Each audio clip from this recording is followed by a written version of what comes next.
Everything's good. Okay. Welcome to the Project Plum Podcast. Do I turn to you? Yeah, you can turn to me. Okay, let's do that. We're just talking. All right. About your momhood. Come here, guy. Okay. Can you hear me? Yeah. Okay. What's up? Remy probably pooped a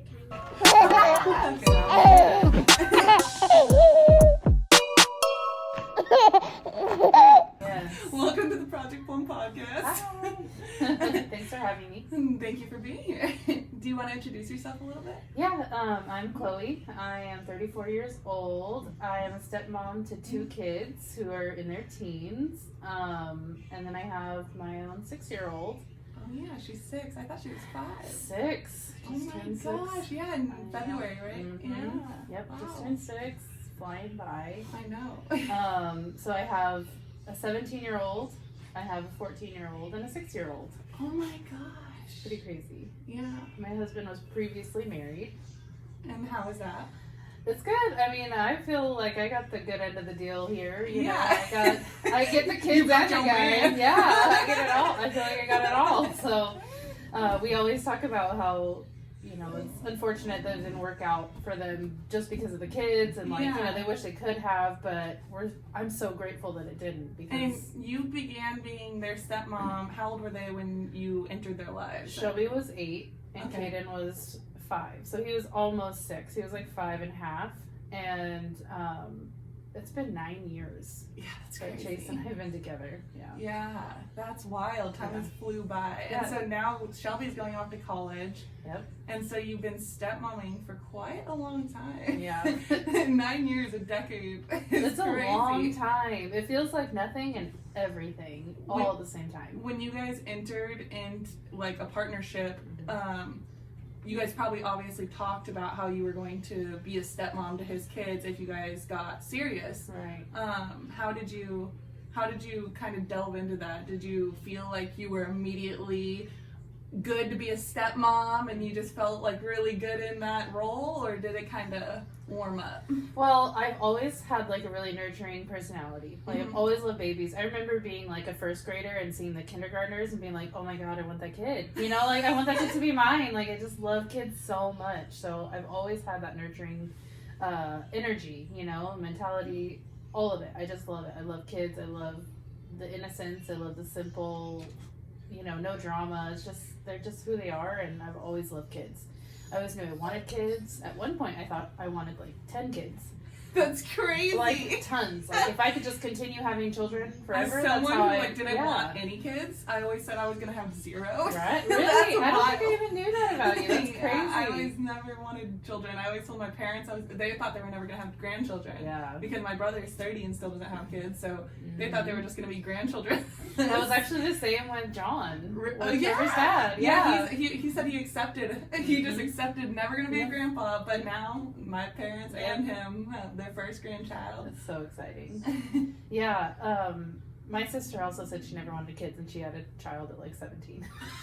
So, you know. Well, I feel like at 17, you're allowed to say you don't. Well, you're allowed to say you don't want kids at any period of your life, but you're allowed to say it at 17, and it's totally fine. Yeah, right. and it truly just like no. Everyone's gonna be like, yeah, you don't want kids. Right. You're in a good place. But when I was saying that at like even 22, people would literally be like, oh, you're gonna change your mind. Right. And I mean, I did. Yeah, but, dang it. Right? I proved all those people right.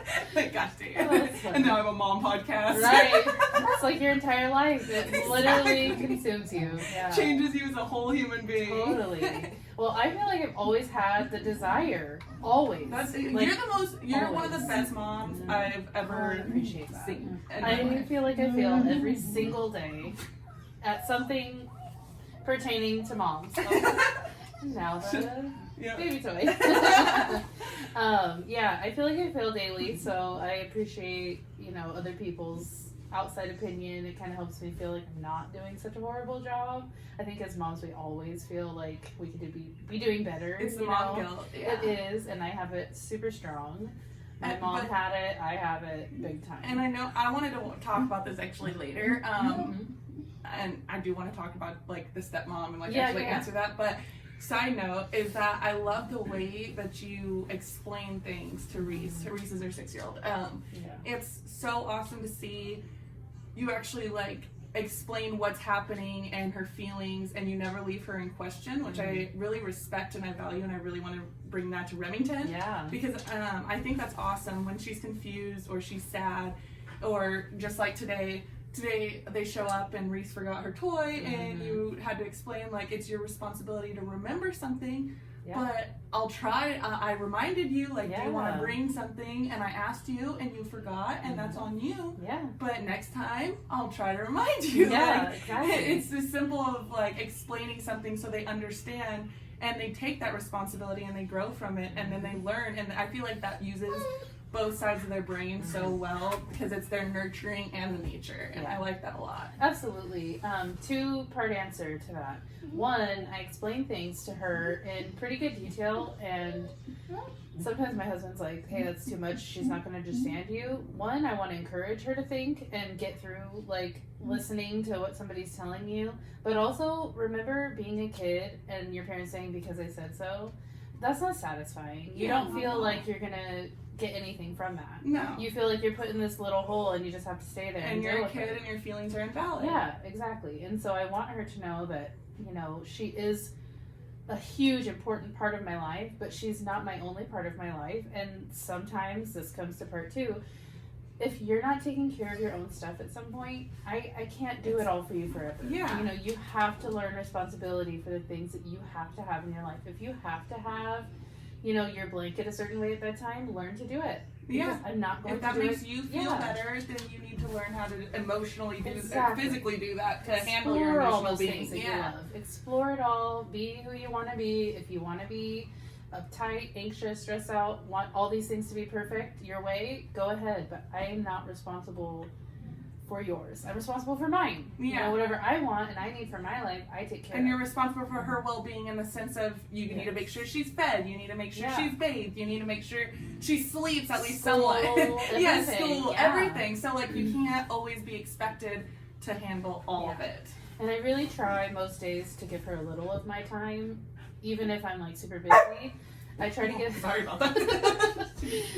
I try to give her a little bit of my time each day if I possibly can. Some days I'm just overloaded or overworked.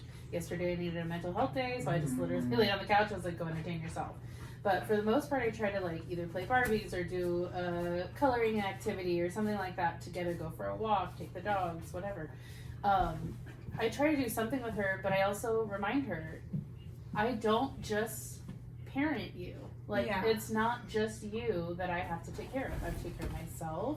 I have to take care of this house. You know, like, I'm a stay-at-home mom right now, again, you know. And I have a lot of responsibilities, you know. My husband works really hard for us. He's an incredible provider. He'll never, like, not do that. Yeah. So I'm holding up my end of the deal. And you taking care of yourself in your home and your relationship is what makes their life go so much easier. Exactly. I feel like it'll up their happiness so much, and that is so important. And it'll allow them to value themselves more, I feel like, because it'll teach them that self-care is okay. And I think too many people feel, like we were talking about, guilty for taking that self-care. Like, I feel like just showering was a version of self-care, but it's like you need so much more than just that, you know? Like, it is a version of self-care, but taking time to actually read a book or start a podcast or do whatever you want is so important. And you can't just be a mom all the time. No, we have to take breaks or we're not well. Yeah. And then our parenting just goes downhill and we're not doing as good as we can. You know, that small little outburst that they have,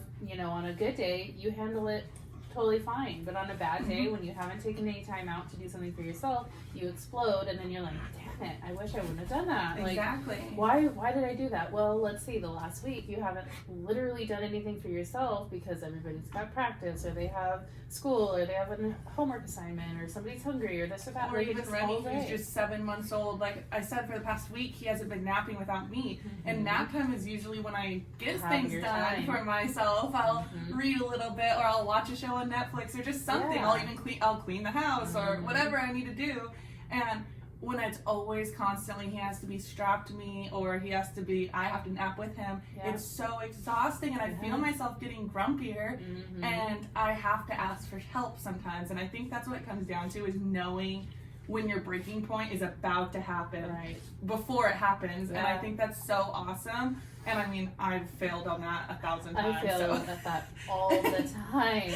I literally get real close and then like the back of my brain's like, okay, take a break. And then I'm just like, no, I will not. Exactly. You know? And then you just spill over, and it's not fair for yourself. It's not fair for your family, you know. It's definitely, what are you looking at? Sorry, I was looking at the mic just You're to make sure okay. it's recording. Oh, okay. Hold on. Am I not close enough, maybe? Maybe. Hello. Go a little closer. Hello? Yeah, I think it's good. Okay. Okay, I Go a just little wanted to closer. make sure. Is that better? Did you Yeah. hear it a little better? Yeah, okay. Maybe. Hello? I think it's all right. Talk. Hello? It's not detecting you. I don't know why. Hello? Oh, okay, there we go. Is that There we better? go. Yeah, that's better. Okay. You're Hopefully, do Hopefully it's good. No, you we're want good. to listen? Make Maybe. sure. Yeah. That's funny. Yeah, I was a little bit nervous. I'm like, shoot. Okay. Well, you know, it's mom brain. It's real and it happens, and Exactly. I don't think it ever goes away. No, Honestly, I think definitely you always not. have some form of dits that you didn't have before. Wait, what? But just the same as the mom guilt, I was thinking the other day just about how about reading specifically, because I told myself when I was pregnant that I would read to Remy at least 3 times a day. I said, like, when we wake up, and then for Yes. lunch, and then for night, and Sundays I went by and I haven't read to him at all, and that makes Yeah. me feel horrible. And I'm like, am I really so busy I can't even read to my kid? But some days, yes. I know. and Some then- days, really, yes. And then you look back on your day and you're like, I did this, I called these people, I cleaned my Yeah, house, I exactly. did this, I did my business. Like, The dogs were losing their mind all Exactly. day, or whatever. Yeah, so many things come into play. It's literally not just motherhood. You can't focus on just taking care of your kid, because that's not the only thing that exists after you have a child. yeah. And finding that balance, especially as a first-time mom. I mean, I'm not technically a first-time mom with Reese because I did parent my stepkids. But you're entering a whole new. But when you're fully responsible, it's Yeah. a totally different story. And you entered Reese's life when she was 0. Yeah. You entered the other kids' life at a whole different stage. Right, they so were you're completely experiencing this one. self-sufficient, Yeah, yeah. exactly. You're experiencing these stages for the very first time. Yep. Because I mean, Shelby was how old? 6. She was 8. 8. Oh, and Caden was almost 6. 6. Yeah, that's right. Caden. Yeah, of course. So Yeah. yeah, it's definitely totally different. You know, Yeah. step parenthood as a non-biological parent yet Yeah. is totally different than being a biological parent. And that's what I was asking Yeah. about. Did you feel like you were? Did you feel like you walked into the role knowing because of that nurturing aspect? Yeah. You did. I really, as soon as he told me that he had children, it was like a nervous kind of thing. He's like, so I have kids. I'm like, amazing. Like, great. Let's do this. How old are they? I remember the first Easter we had together. I was so excited to like put Easter baskets together and do all this stuff for them. And it made me so happy. Like, I just immediately fell into it, and I was in love with them the second I saw them. Did their mom accept you immediately, or No. did that take time? Yeah, it took some time. I think that she... Hold on, Chloe. Sorry. You're good. Indica. You guys are Maya, come on. Yeah, you crazies. All right. Okay. But she what? She... I think that she was used to some of the women that Chase dated after, and they weren't women that he intended to, like, be with. Okay. You know, so it was, like, not serious relationships. That makes Maybe, sense. like, more wild type women or whatever, you know, because he went through a really hard time with his divorce, and Mhm. so that led to a lot of, like, socialized drinking and, you know, being around people all the time and kind of, like, living that lifestyle. And so I think that the people that he was meeting during those times weren't, like, the people that she would want to co-parent with. You Yeah. know? Not necessarily that she didn't ever expect to co-parent or, like, wouldn't co-parent with someone, another woman, but, like, just not those people. Not Yeah. people that, like, she didn't see any, like, responsible type traits with. And in the beginning, she was, you know, very concerned about who I was and how I was going to affect this Those are her kid's life. kids. Yeah. And now that I have Reese, I totally understand. Yeah. Like, at first I'm like, I'm nice. You don't even know me. Like, I'm the nice Taking person. it personal because that Right. ego does step into play, and Exactly. you start to focus on, like, is there something wrong with me? Right. Or, like, what do you see that's wrong with me? Like, Exactly. I'm literally doing nothing wrong. Like, I'm not out to get you. But once we kind of got past all of like the awkwardness, you know. I was showing up to all their events, like their school stuff. I was a part of all their activities and everything. She really noticed that like I was there for them. Yeah. And she calls me, not just for the D. Exactly. And I think honestly, like they made all of that way more interesting. Yeah. Being, you know, a part of their lives. Like it wasn't just a relationship, it was like a whole life. You knew that it was more serious because of that. Yeah, he wasn't just gonna leave. Right. Because he had to think about the kids and everything like that. Did you guys immediately talk about having another kid? No. Actually, when we first got together, he told me, he's like, I don't think I ever want to get married again. It was a hard experience. I thought I was going to be with her for the rest of my life.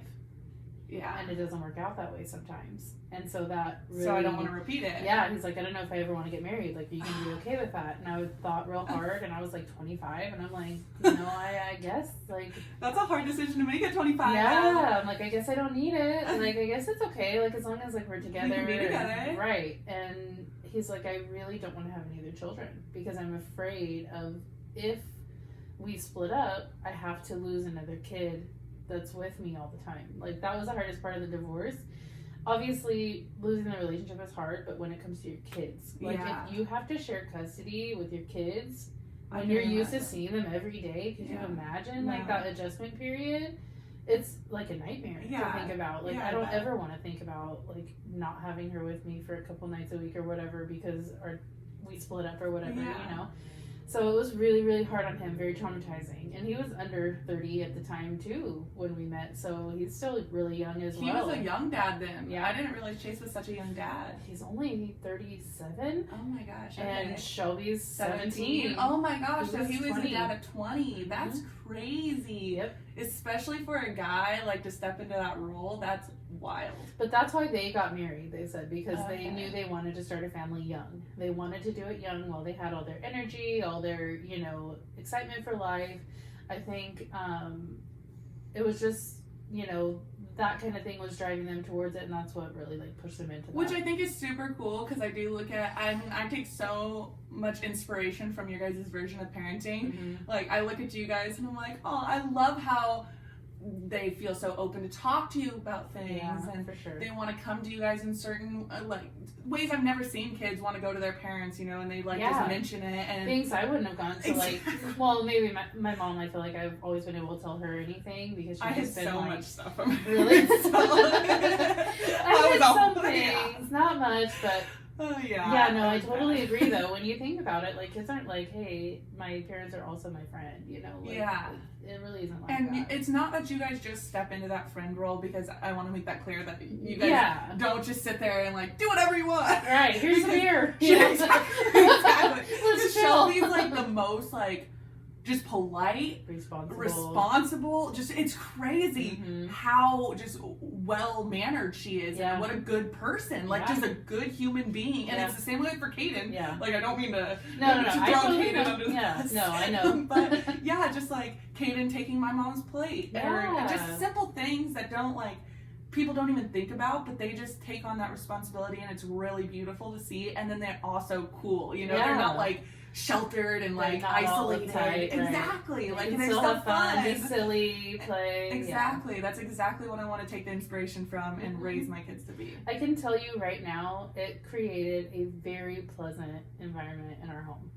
Yeah. The way that Chase and his ex-wife co-parented and set those foundational, you know, stones in place, it really helped with like the structure that kids need, you know. They really provided that, but they're also like super what's the word, well, I guess they really are excited about life, and they like to experience life, and so that's what the kids really get. Like, yes, we have to be serious, but also we gotta live this life, you know. Like, we gotta enjoy it, and all of our things have to be for a purpose, you know. We don't do things just to roll through life.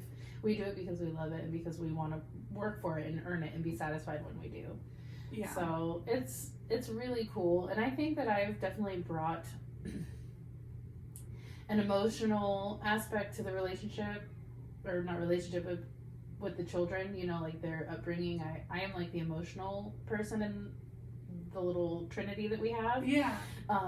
Chase and his ex-wife are very like by the book. Yeah, like okay, well, sorry that you're upset, but you still got to keep going. Like, too bad. And you're like, come here, baby. Yeah, and I'm like, let me hold you for 6 days. It's okay. I will spoon feed you ice cream. It's fine. I love that, though. But I think it's created a pretty good balance. Yeah, that is the perfect balance.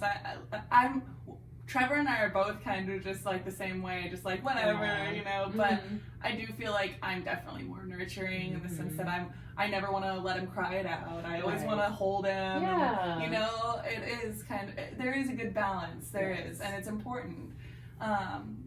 Was the kids as accepting of you as you were them? I feel like immediately we just had this instant bond. Really? You know, like I feel like there has never been an issue, like I've never questioned their love, our relationship, me and the kids. Like I never have.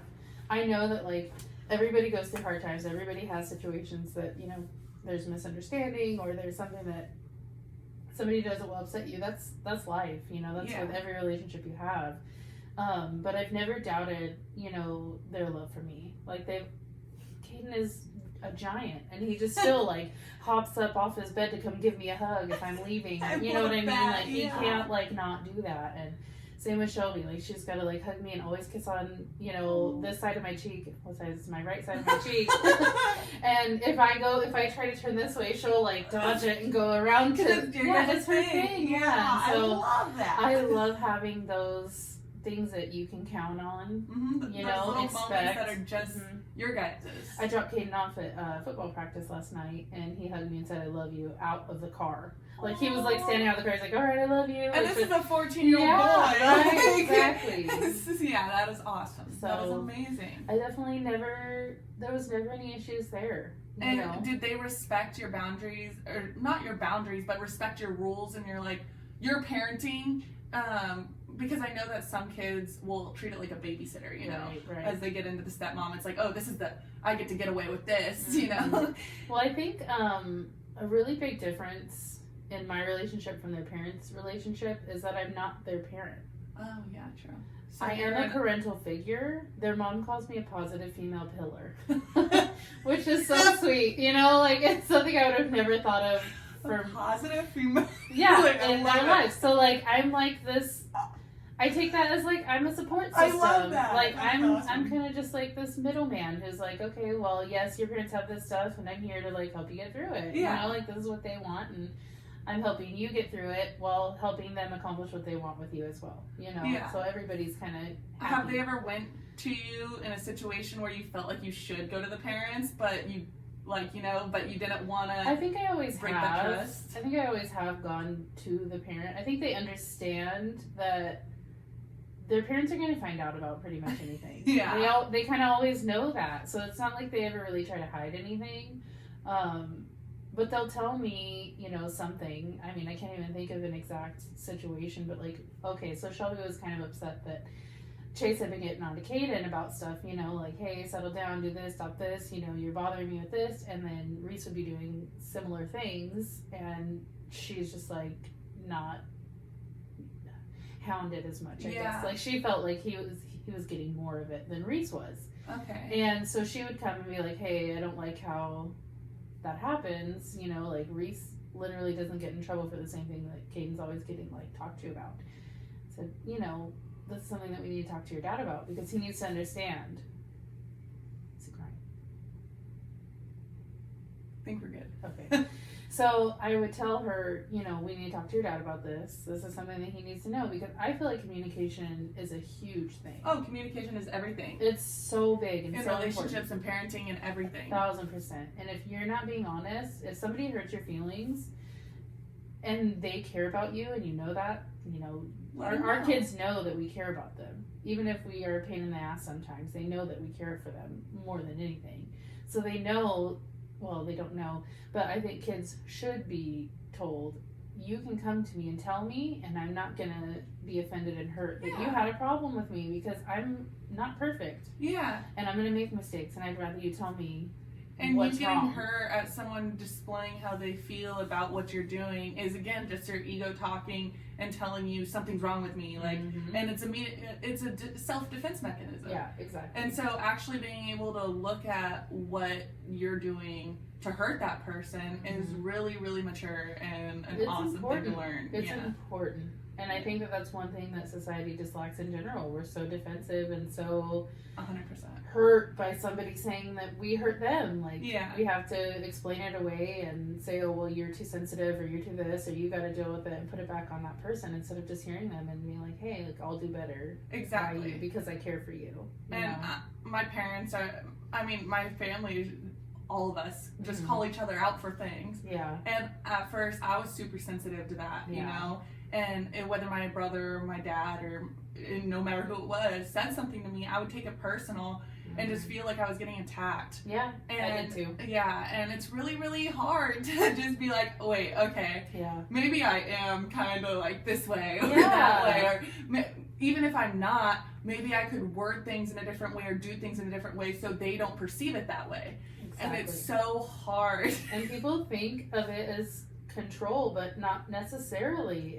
It's growth, you know? You're not letting somebody control you because they say, hey, every time that you scream at me when I touch your things, it makes me upset. You can change and grow from that and not be like weak or being controlled or whatever the case may be, whatever you're feeling. You know, you can definitely make that positive growth. And I think there are some situations where you just have to bite the bullet, and I mean, there is a point where you don't want to be stepped on, but there are situations where you have people who you love, and if you want to hang out with them and you have to respect some boundaries of their personal boundaries, even my best friend in the world, like my soul sister Jada, she, when I would go and visit her when I was a kid, she would hate when I would leave my suitcases out. Oh, okay. And, like, she would just have to have everything perfect. Everything. How funny. And so, when I would go to the shower, I would put, like, the dirty clothes on top of my suitcase. And one time she just broke. Like, she just went crazy. She told her mom on me. And I was like, you snitch. You know? Snitches get stitches. How dare you? And, you know, I just took it so personal. And it took so much time to realize, like, oh, I just shouldn't leave a mess when I'm here, you know? Like, even though this is how I would act at my house, it's important to her to behave this way, and it makes her feel more comfortable to have me in her space. And I think it's important to respect boundaries if you want to be in a person's space. Absolutely. Yeah. And I feel the same way with children. I think that they deserve the same respect, you know?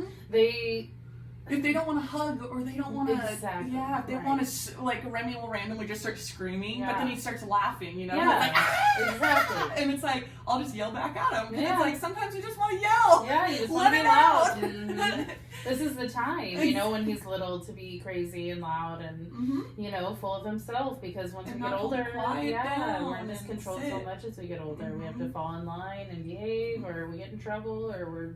Even like Reese's age at 6 years old, like you have to be more responsible. Like, hey, we're in a grocery store, don't yell, you know. But at 7 months old, go crazy. Right, exactly.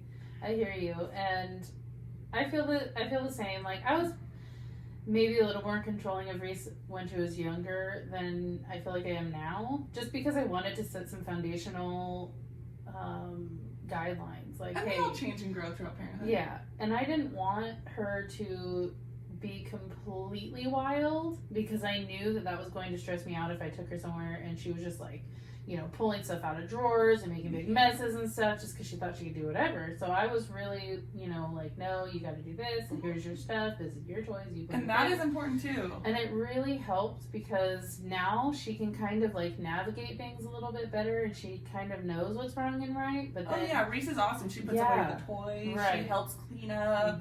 Yeah, she asks for help when she needs it. It's a good, like we're saying, like, it's a good middle ground. Like, it's that balance of just like, because she still freaking plays like crazy. Oh, totally. You know, she's like huge messes. Exactly. She has my entire fireplace. My entire fireplace is completely covered in her art supplies. And I'm just like, this is your little mess corner. Yeah. Whatever you want to do over here, do it. So I got her like this little school desk that they were getting rid of at some school in town or whatever. They're getting rid of these desks, so my friend brought me one, and it's just one of those little flip top desks with the seat attached and everything. And literally, if you want to carve into that desk, if you want to like glue all over it, there's stickers, there's like foam mounts everywhere. Hi.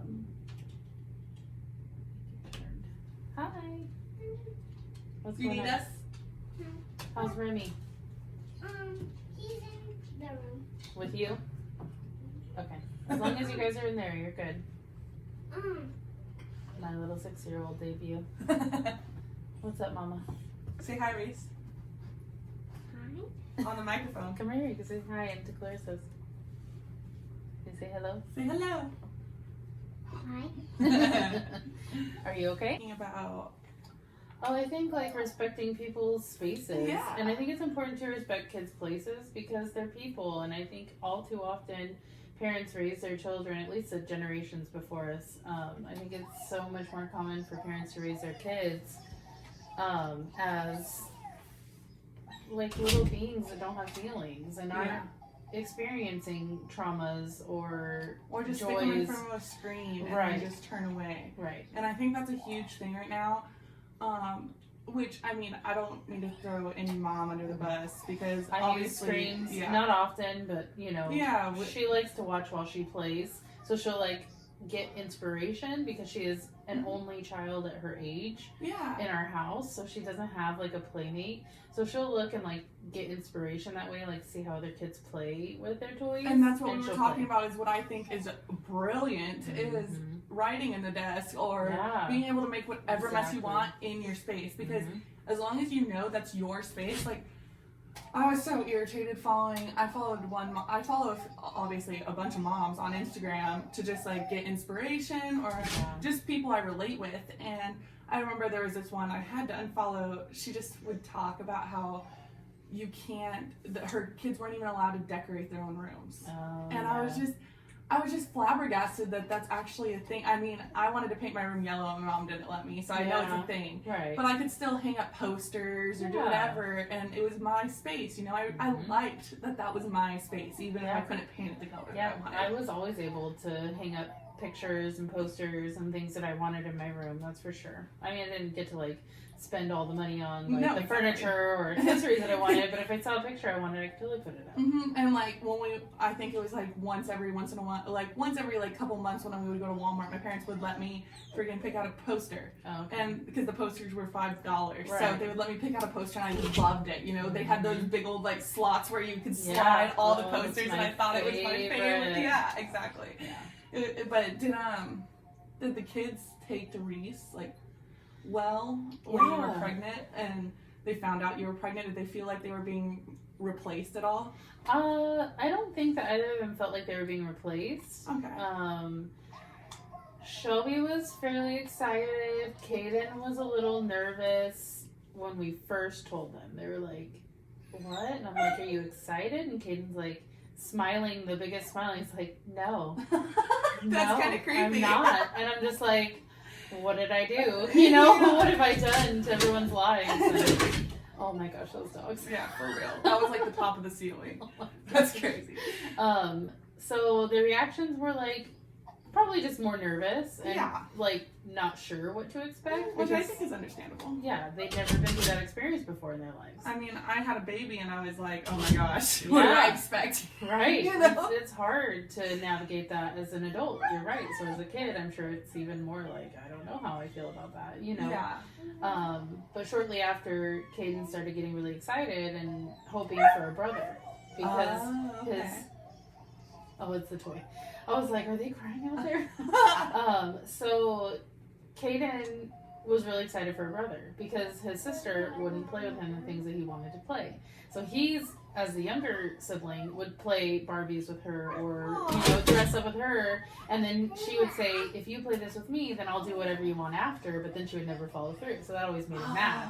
And so he was like, oh yeah, I want a brother so we could play boy things, right? So it had nothing to do with Reese or girls in general. He just thought, like, I need a brother so that I can play the boy things I want to play. Yeah. And so... And that makes sense. Right. I would have been happy regardless. I mean, obviously I wouldn't change anything now. But I would have been happy either way.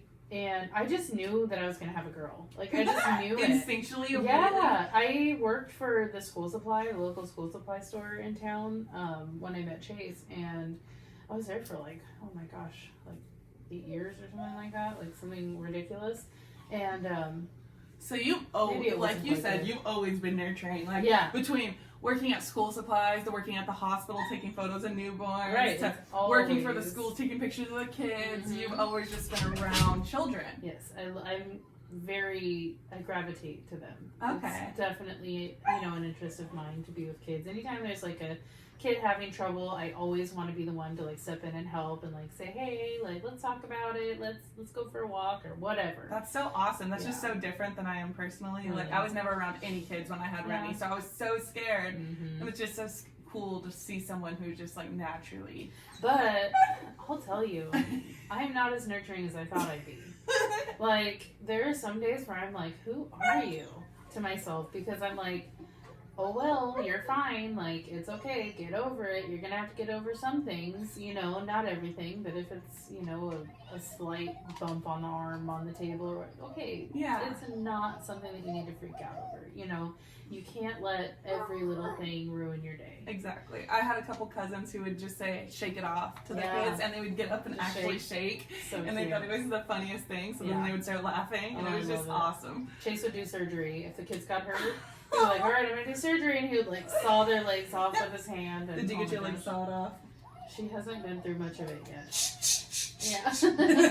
He will offer to cut it off every time, though. You may cut it off? He's like, you want me to cut off your foot? Yep.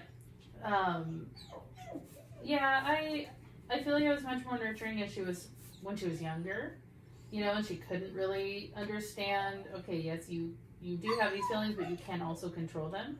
So, little tiny kids cannot control their feelings. No. They just can't. And she even has trouble from time to time, and I can't expect her to always have it perfect. No. I don't have it perfect. Exactly. But there are times when I'm less nurturing than I would anticipate I would be. Like night lights. You have a night light, you're fine. It may be small, it may not be that bright, whatever. But it's you're powerful, okay. just like you. And you're all right. Yeah, you're gonna do just fine. You do it every night. You're good.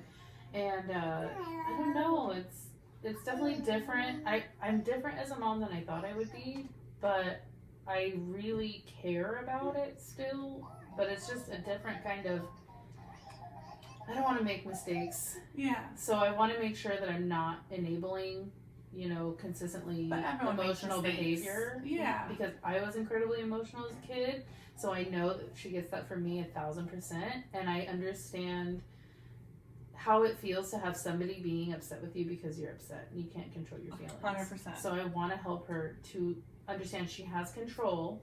She can feel, but she also has control that when it's in the wrong time, like say in class, we don't need to have a meltdown about, the sock fitting wrong. Yeah. It's okay to feel that way, but just fix it. And move on, you can't just be upset just because it upsets. And focusing on little things is something that everyone can get over. Absolutely.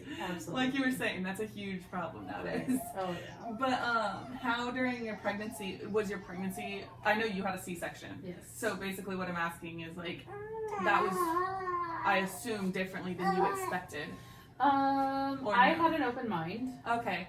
I had some experiences happen before I had Reese that really kind of led to my decision to be open-minded. Okay. One of the big factors was I knew I was only going to do it once. So it really didn't matter to me if I had to recover from it, one way or the other. Yeah. It was just going to be one and done. True. And so I wasn't worried about having to, have that desire to have a VBAC or something like that. Mm-hmm. I wasn't going to do it again. It doesn't matter. True. It doesn't matter. So just however the baby gets out was the most important thing. And the reason that I felt that way is my sister, my biological sister, her sister-in-law had a baby just a little under a year before Reese was born. And I actually think she had her the month before I got pregnant with Reese. And so when I got pregnant, I had this horrible experience that happened in the back of my mind. And her baby got stuck in the birth canal. And was she breech or did she just get stuck? She was big. Okay. And so she got stuck. I remember you telling me. Yeah, she got stuck. They had to I remember, I never talked to the mom about it. I only talked to my sister. But I remember her saying that they were trying to keep the baby in because they knew she wasn't going to come out right. And they were trying to push her in as they're trying to pull her out of like a C-section, you know, like it was this horribly traumatic experience. The baby was like unconscious, had to be revived, had to be flown to Cedars-Sinai like right away. Oh my like imagine having Remy and then have him immediately taken and flown in a plane or a helicopter, whatever it is, it takes him to another place. Yeah, no. And you can't go because you're still admitted. I mean, you know, that'd be horrible. Traumatizing. And so my sister was pregnant at the time. She was about to give birth in June of that same year. So Faye was born April 1st. And then Gavin was born June 25th.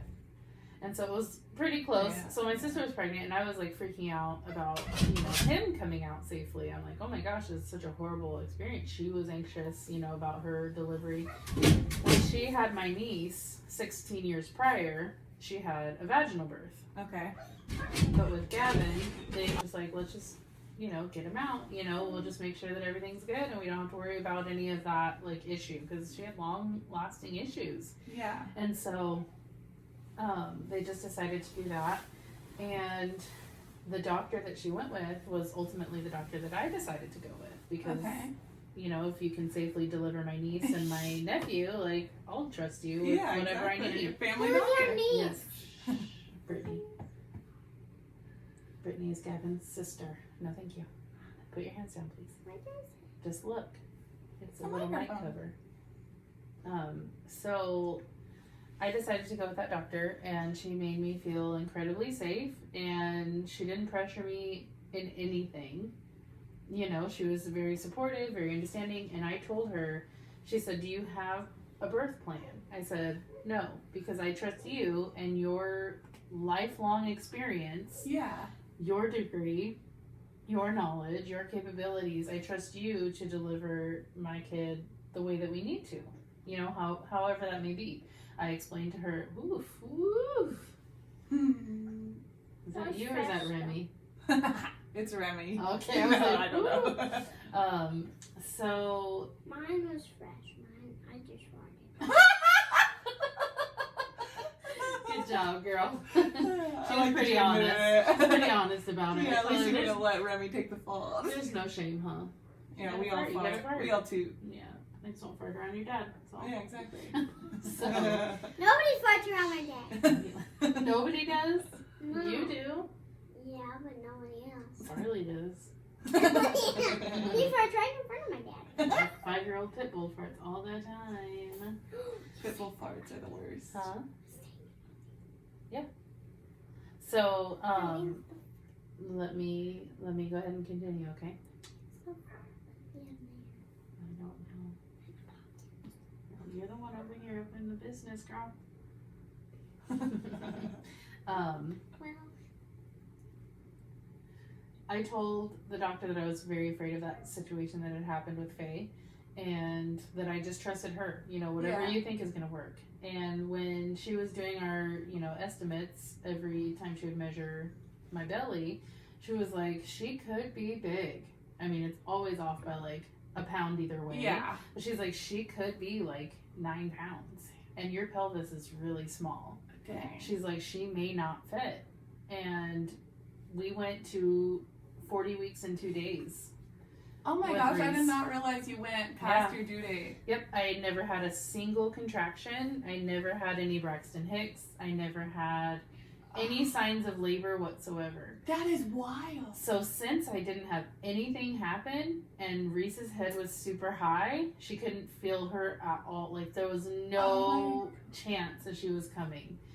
And she was like, we might as well just get her out, you know, we'll wait till you're 40 weeks, but if you don't have labor or anything by 40 weeks 2 days, let's just take her out. Did they check if you were dilated or anything? Yeah, I was effaced. I think they said that I was effaced like 50%, but dilated nothing. That is crazy. She's like pinhole, you know, like nothing. And one of this mom I follow, and I just love her, and she recently had a baby, and she went 40 weeks and 43 weeks. Oh, and I was gonna say 40 weeks and 3 weeks, and that doesn't 40 weeks and then 3 more weeks. Yeah, exactly. She went 43 weeks, and she tried everything from like doing the oil to freaking everything. Like membrane sweep. Yep. Oh my gosh. She got 4 membrane sweeps. Really? Yeah. Oh, I hear they're horrible. And she planned on doing a natural birth, so she had the bathtub set up in her home and everything. Wow. Yeah, just crazy. And I think that's like good to just know that birth plans don't ever go as planned ever. If they do, you're incredibly lucky. So I feel like your situation was probably the best it could have been in the sense like you didn't have this huge letdown. Because I know so many people who do have a C-section feel like they didn't actually give birth, and I don't like that, because you gave birth and you're just as much as a mom as someone who gave birth vaginally. I know, it's not like you lose your kid if you don't do it the right way. Exactly. You still have to go through the sleepless nights, all the depression if you get it, you know, all the anxiety and guilt and everything that you go through as a mom, you still go through all of that. Exactly. Whether you adopted, whether you gave birth vaginally, a C-section, no matter what. But it's a chore. It's a lot. It can be so much. I tell Reese all the time, you know, when I'm overwhelmed, I'm like, it's a lot. You are so worth it. You are so important to me and so special, but it's a lot sometimes, and I need a break, you know. Yeah. Now that she's old enough to understand. Are you losing your mind? Have you left mentally? What's wrong? Well, I think that's a good place to wrap it up. Yeah. I think that parenthood is definitely a journey, and it's not for the faint of heart, and I think you have to be committed in order to do it right. I agree. And if you're not committed, obviously you're not going to do what you need Commitment to do. and communication. The 2 rules of life. Big things. Big important things. Did you have anything else that you wanted to talk about? I don't know. I think that there was something as far as, with the kids, accepting Reese. Oh, yeah. Let me go into a little bit of that, because it was kind of like an ever-changing process. I don't care. No, that's fine. Finish it. You're good. It was an ever-changing kind of situation where their feelings changed a lot over the course of the pregnancy. Yeah. So Caden was excited to have a brother, and then when we found out we were having a girl, he was so disappointed but really excited, because we brought them all pink frozen yogurt and like all the pink toppings. That is so cute. Yeah, that was like their little reveal, because they couldn't go with us. It wasn't our day that we had the appointment. That is so cute. And so we took him pink frozen yogurt and just like kind of surprised him with that. So it softened the blow that he wasn't going to have a little brother. But did Shelby have an opinion? No, I think she didn't mind either way. You know, she wasn't really worried about it. But she wasn't as interested as we went through the pregnancy. Like Caden, I told Caden, you know, babies can hear you in the belly. So if you want to say goodnight or talk or whatever, and he would like hug my belly every night, say goodnight, Reese, every single night when he was, you know, I think he was 7 or 8 or so at the time when I had Reese. Do you remember hearing him? No, not, but I remember One time? Yeah, he was super obsessed with the possibility of the baby. And then when the baby got here, he was like, okay, I'm done like caring about that. I'm gonna go back to my things, you know. Back to video games. Yeah, not that he didn't care about her or whatever. He's just like, you know, okay, back to me. Yeah. Like, now I know what you are and what you look like. Super interested in pregnancy though. Yeah, he was very into it. He loved saying goodnight and talking to my belly and stuff. It was so cute. And Shelby was more like, what is wrong with you guys? That's so weird. Like, it's so awkward. But she's weird about pregnancy even now. Yeah, I think that she's nervous as far as like babies go in general. I didn't have a really tough pregnancy, so it's not like she saw any traumatizing things go on when I was pregnant or anything. The worst that I had was my hands went numb for like the last 2 months. I had major carpal tunnel. I couldn't like fall asleep with my hands curled up, or else I wouldn't be able to open them in the morning. Pregnancy is weird on the body. Super weird. It changes you 100%. It does. It physically, emotionally, mentally, everything. And there are actually studies that show that it completely changes your DNA. Everything. Yeah. Yeah, it's insane. So that's why I try to just kind of roll with all the changes and let them like just be what they are. And but once I had Reese, and Caden was like, whatever. Shelby became obsessed.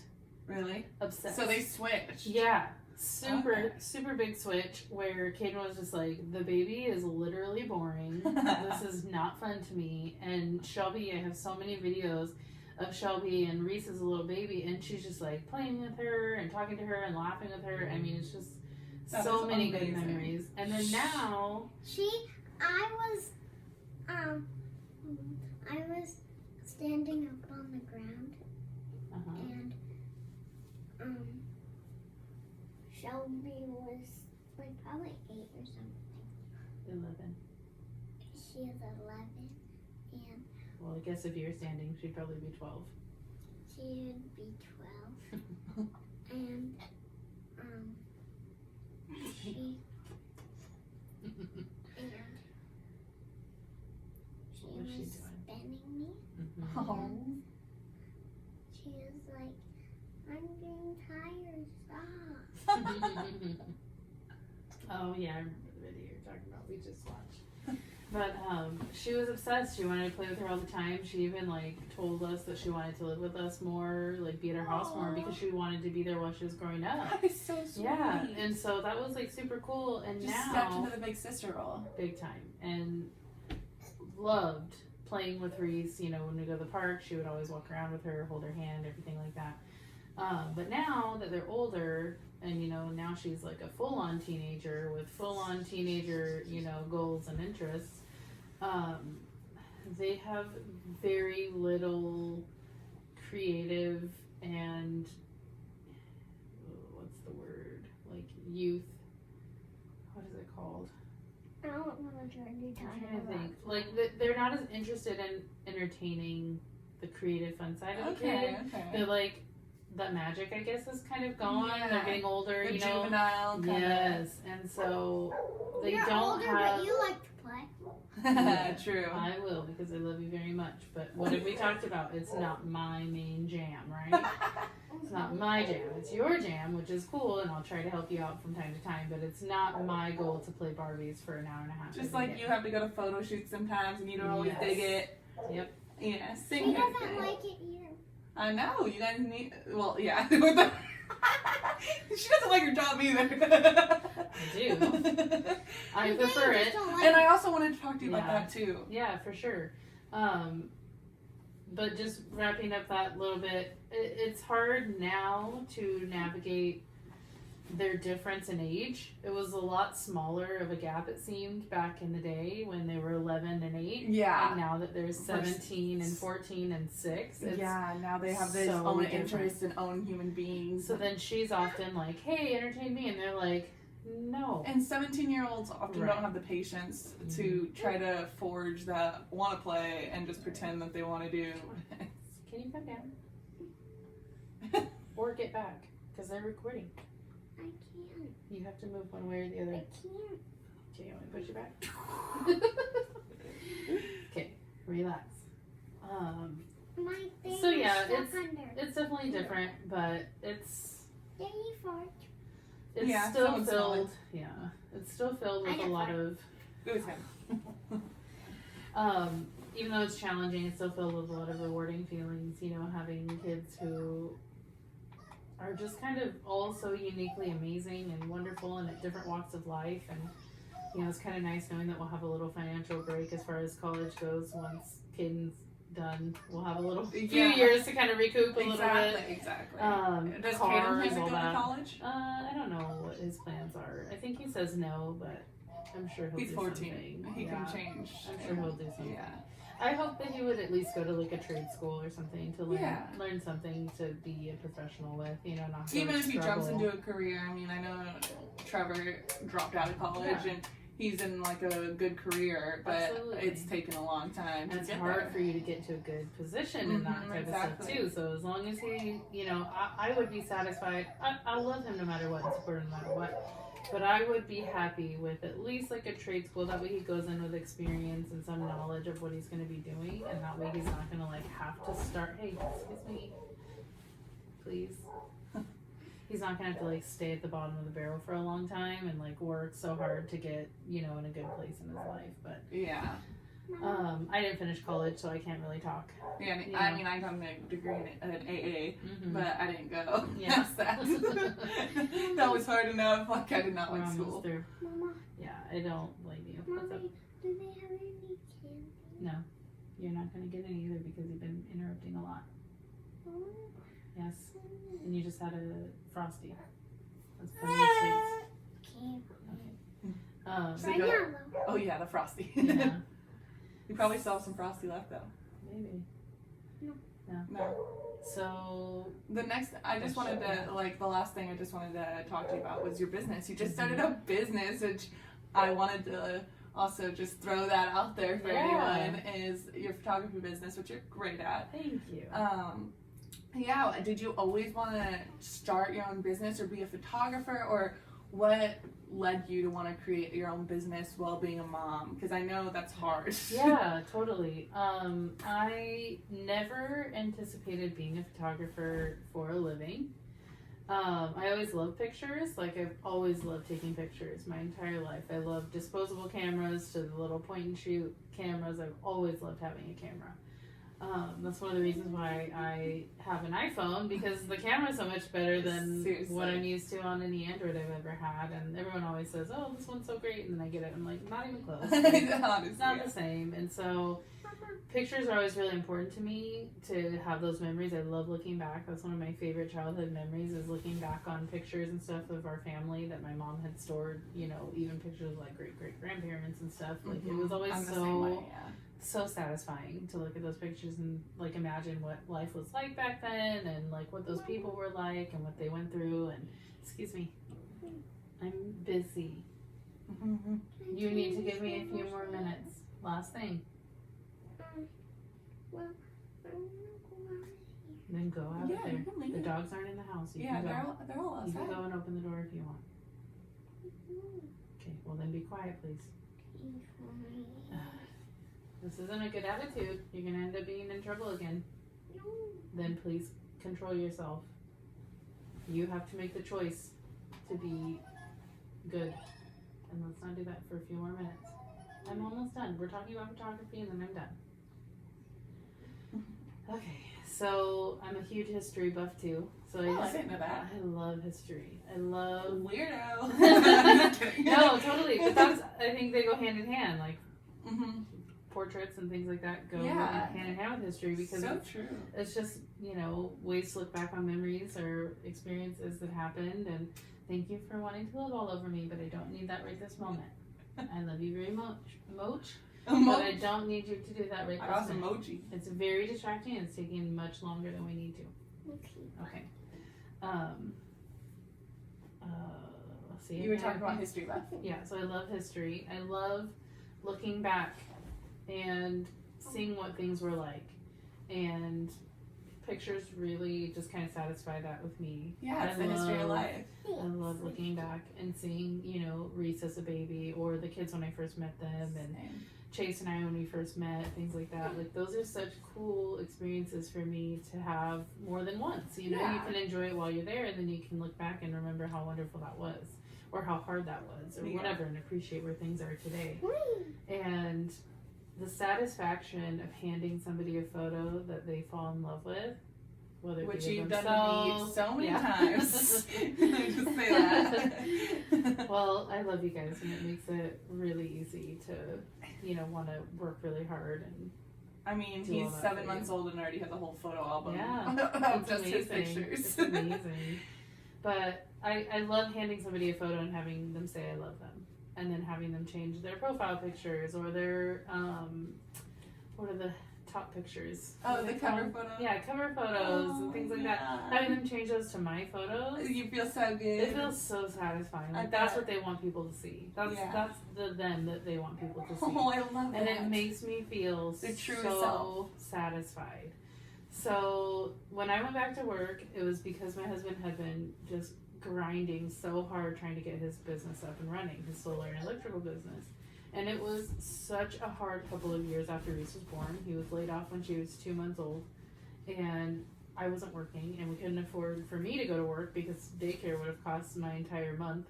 Yeah. You know, because I don't make that much money in just regular jobs. Yeah, like, there's no way I don't have a degree. I don't go to get a job. Right. Yeah. So, and also, you know, him and I both had the values that we wanted me to be home. Mm-hmm. But when he lost his job and then he went back to work and we struggled for a couple of years, it was really hard. And finally things are balanced and it's great. But I was watching him struggle for so long that I was like, I just need to get a job. Like, let me just get a little job. My mom can help, you know, keep care of her and things like that. but I need to get something. So I went back to work for Red Bull for a while, and I was doing merchandising, which was cool because I started work at 5 o'clock in the morning, but I was done, by like 9 o'clock most days. Oh, and that's so nice. By 12 on the weekends, I was done. But I was working every weekend. So you had so much time to spend with your family, but still the weekend was the weekend is the only time you probably got to see Chase, your husband. Exactly. So yeah. So it was a lot, and I started looking for other work. I was really grateful to be, back out there and able to like get some experience. Yeah, but that's also a lot because you're waking up so early, going to work, and then hard. momming all day. Having to go to bed. Yeah, do not. That's gonna fall on you if you're not careful. You need to move away from that now, and leave it alone. You're not making good choices. Under that pillow is that ball if you want to play with it. You like that ball. Do you want it? Take each pillow off first. Yeah. And set them on the ground. But it was nice getting my foot in the door, back out in the workforce. I had been off for like 4 years. I was off since before Reese was born. And so it was really nice, having that in to get some work done. But I just wasn't satisfied with my family life, you know? And I know that that's such a privilegey thing to say, but like that's so where true. we worked toward being, is to have that, especially if you together. had those values that you wanted to be at home with your child and not getting to do that and realizing I'm basically working my life away, like someone else is raising my kid at this point, and that's so hard to look at and really see. hard, even when she was 4 years old. Where was 3? I think she was like 3.5 or so when I went back to work. Oh, okay. Something like that. And so I went to work for Red Bull for like almost a year. Maybe watch out for that mirror, please. I went to work for Red Bull for like maybe 10 months or something like that. Almost a year. But I just wasn't happy, and so I started looking for other work, and I found the photography job for newborns at the hospital, and I was like, what? This is a thing? Yeah. So I didn't know it was a thing until you started doing it. Right. And so I applied for it, and I can't believe I got it. Like, I just had like very minimal experience with the camera. Like, I hardly even knew how to use the camera that I had. But I had taken a few good pictures, and it was enough, and my personality was enough to, get the job. And I think personality is huge. It's as long as you have a good personality. Well, it's customer service and sales. You have to have a good personality. Yeah. That's a big thing. But I was really nervous to start. I didn't know how to pose babies. I didn't know how to, take good pictures indoors or things like that. Like, I didn't know anything. And I learned a lot from that business. And I'm really grateful for everything that I did get. When COVID hit, we shut down for 2 months, and we weren't allowed to be in there just because of lack of PPE. Which is crappy. Yeah. For everyone. For you not working, but also for the moms. Mm-hmm. Not to get to the newborn session. Yeah, there were so many people who didn't get anything. Yeah. Not even an opportunity. Yeah, and I know I didn't get the newborn shot in the hospital, but you still came over and got the newborn shot, but I still don't have a picture of my family in the hospital, and that sucked. Like, when I came home and realized we did not get a photo together, I started bawling. I cried so often about things that I did miss out on. Oh my gosh, and I have so upsetting. 50,000 photos, but that one photo in the hospital it still can make me cry thinking about it. No, so I know totally how important that is for the mom. So for 2 months and not doing that's crazy. That's a lot of missed opportunities for mothers. Especially considering, there's hundreds of babies born every month, you know? So when we went back, I felt safe going back. It was nice, but also distance learning school started, and my daughter started kindergarten on Zoom. Oh my gosh, I forgot that she started kindergarten this year on Zoom. So she started kindergarten Zoom, and my mom, even though it was only a day or so a week, it was hard on her. It was hard on her. Because she was hard so on excited for kindergarten. Right, and she was teaching both Reese and Gavin. My mom was. So both her grandchildren who are young. She's teaching a first grader and a kindergartner who are 8 months apart, how to navigate the Zoom thing. And it just seemed like it was a lot. And I told her in the most respectful way, I know you can handle this, but you shouldn't have to. Yeah. You shouldn't have to be dealing with this. Your health is not great. Like, you have these lifelong illnesses that you'll I always don't be think battling. anyone at that age should have to deal with, like, especially multiple children, but let alone, like, a child full-time like that. That is a lot. Absolutely. It's a lot. I mean, it's a lot now, and I'm only 34. Exactly. I can't imagine being 55. My back already hurts. Exactly. Totally. So Chase and I decided that I would, put in my 2 weeks, not to start anything on my own, just because I didn't want to leave this burden of inconsistency with my mom and with my daughter. Oh, okay. So I stopped solely just to be home with Reese. Okay. Because when you stopped, I didn't know that. I thought you wanted to branch off into your own because you did it so quickly. I'm afraid to. You've been doing it. But I'm afraid to, like, fully commit and, like, make it a full... It's really still a hobby. But you've done, like, do, like, probably 10 jobs a week, Yeah, right? I'm definitely building up clientele. I'm building up, like, consistent promotional ideas that, like, really get people coming in. My husband's like, why aren't you charging more? You need to be charging more money. I said, but listen, I am not at the point where I should be charging more. And number two, if I'm charging what I'm charging right now, I will have more practice and more work consistently than just a couple of jobs a month. And I'll be getting better at the same time as making a little bit of money. Like, so do you plan on branching off? Eventually, I'm sure that's going to be what happens. Okay. Where I fully commit and just make it, Well, I believe in you. Thank you. It'd be cool to have a studio, I think, one day. Yeah, that would be awesome. That would kind of be like... Turn Shelby's room as soon as she moves out. Right. Like, just kidding. Go, Shelby, get out. Just kidding. No, we joke about turning it into a gym, obviously. But, yeah. So I guess eventually, I will try to commit to... I mean, I'm committed at this point. Don't get me wrong. I really am committed. I'm learning the business, but before I really branch out and say, hey, give me like $200 for this instead of, $60 to $80, depending on what I'm doing. I really want to make sure that I hone in a lot of my skills. I hone in a lot of like learning experiences and make sure that like what I'm delivering is consistent and quality all the time. There's sometimes, like with the orchard sessions we did, your session came out really like, it was like heavenly almost because the lighting for some reason was just perfect. Yes. The ones earlier in the day were not my favorite. So now I know next, and not that they weren't good pictures, but the lighting, I see all the critical things that I'm going to criticize myself over and wish that I would have done things differently. But now I know for next year, schedule afternoon appointments only. Morning appointments are really hard. Even like early afternoons were hard. And I respect that so much, though, to like want to grow your experience before jumping in, because I know so many people, like even when I started Project Plum, I look back at like my beginning posts, and I wish I took that time to just really like hone in on what I wanted to turn it into and what I wanted to do. Right, what you want from it. Exactly. And it began to just be like me posting on Instagram, and that's not what I wanted from that at all. That's not all it is. Exactly. I wanted it to be so much more meaningful. So I think you taking the time, it's the same thing as we do in motherhood when we have to be so patient, and it's the same way in business. And I know like our husbands are like money. Yeah. But it is really like taking that time to just be patient and watch it slowly grow into what you want it, and that way you can focus on what you want from it.